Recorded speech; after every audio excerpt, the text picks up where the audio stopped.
baliktaran nito nun. In the presence of the dominant, both dominant alleles, one should win over the other. Okay? So in this regard, in the presence of a dominant A, you have here the white.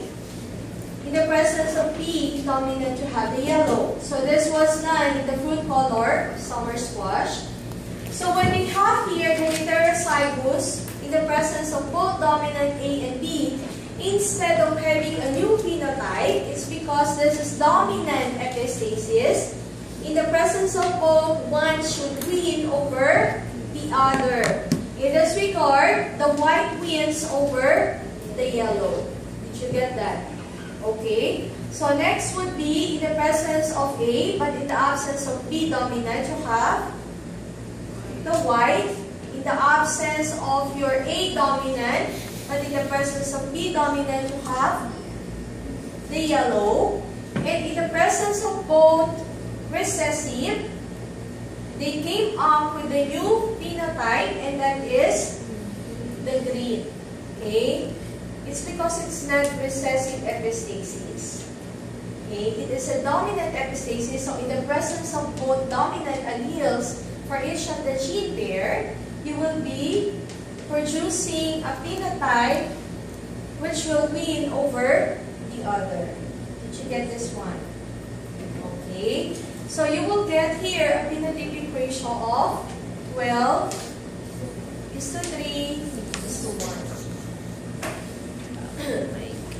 Next one. The next one is another dominant epistasis. Okay, so this is another dominant epistasis wherein you will actually get a different phenotypic ratio, and that is 13 is to 3. Okay? So this one was observed in the feather fall or feather colored fall. So please take note of this one. In the presence of I and C, you have here the white leghorn. In the presence of all homozygous recessive, you also have the white. Okay? So this is what is actually happening there. The I would actually serve as inhibitor. The C refers to the colored type. Okay? So in the presence of, please take note of this one. This is white leghorn and white Wyandotte. Okay? So the leghorn pertains to the male or the female? The male. And the Wyandotte pertains to the female. But it doesn't matter because the trait is actually autosomal. Okay? So you have to forget the gender of the organism. So you have to recognize only the autosomal traits. Did you get that? Hindi niya pinakialaman if this is a leghorn or a Wyandotte. The only concern here would be the production of the white in the colored type. Did you get that? Okay. So in the event you have a mating of the heterozygous organisms, so you have here the I inhibitor and the color. Who wins in this case? Who wins? Because you have here the white inhibitor. Why? Because the inhibitor prevents the expression of your color. So the inhibitor wins over the color. That's why you have here the white organisms. Did you get that? Okay. Next. So 3I inhibitor.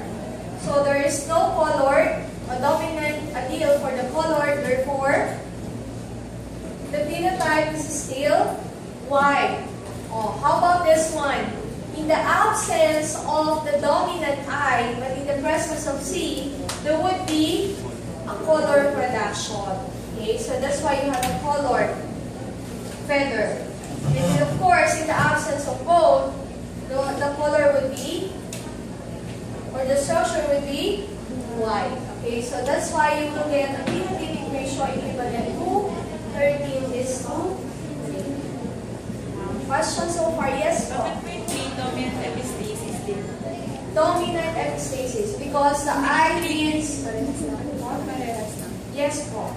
Pareho po silang dominant epistasis. Only in this one, in the event that you have the homozygous recessive condition, you don't produce a new phenotype. Yung kanina kasi, you have the production of a new phenotype in a homozygous recessive condition. Okay? Here. You have here the name. Okay? Question? So you have two different phenotypic ratios for the dominant epistasis. It can either be following your 12:3:1 ratio or your 13:3 ratio. Okay? So let's move on to the next. What do you observe in the next slide? You call this one as the complementary